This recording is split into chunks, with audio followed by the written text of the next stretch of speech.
the other weapon that imperialism uses, which is a challenge for a Pan-African Renaissance. There's religion.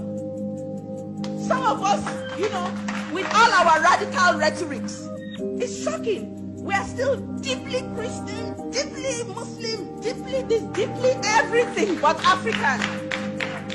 You see, the clapping has gone down because there's a lot of intention in the room.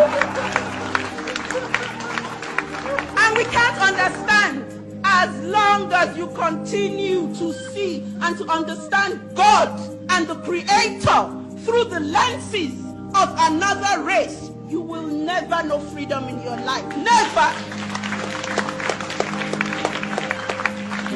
Religion is a cultural understanding of the spiritual. That's why Indians are Buddhists and these Jews are that and this and that. It's just an expression, an attempt to understand, you know, the supernatural.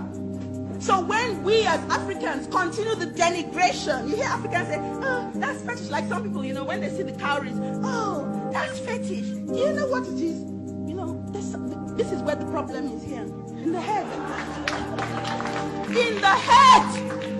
And if we don't fix that problem in the head and in the mind, we ain't going nowhere. You see, the Chinese are coming to Africa, right? Or they're already there. They're going to bring their own God, Confucius, whatever it is they practice. And you'll see Africans there, you know, worshipping. There must be a cultural revolution also. If there is no cultural revolution, our political revolution will not succeed. It will be hijacked and defeated. Because while we've done half of it, here in the mind, because there's here and then there's here. That's why there's so many of us in church. If you go to Africa, my God, when some of the big churches have their congregation, 10,000 people at one service. Well, you know, I can't even talk about it because when they have their revivals in Nigeria, do you know there's no space for them in the city? They have to give them space outside. 2 million people turn up looking for redemption, looking for the Messiah. But we have to understand that because the state has failed them, society has failed them, only Jesus has not failed them. And the reason why that hasn't happened is that they're most unlikely to meet him.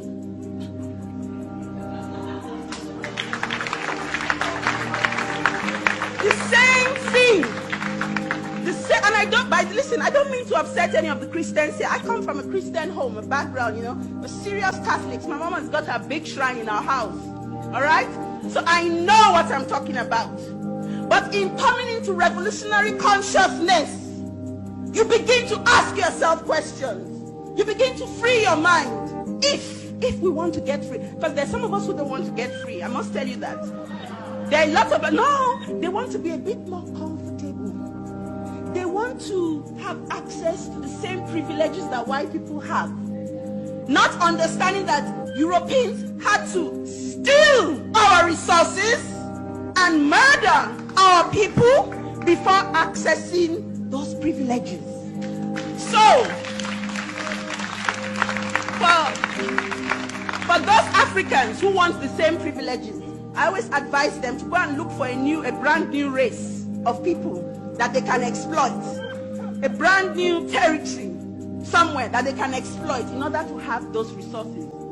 Because some of us want orange juice without oranges. We want freedom without struggle. That's what some of us want. That's why we wait for the Messiah. Because you see, the Messiah is going to bring it, you see. We'll be folding our arms like this, and the Messiah will bring it right up to us. Say, here you go, good people. You deserve it. You're deceiving yourselves.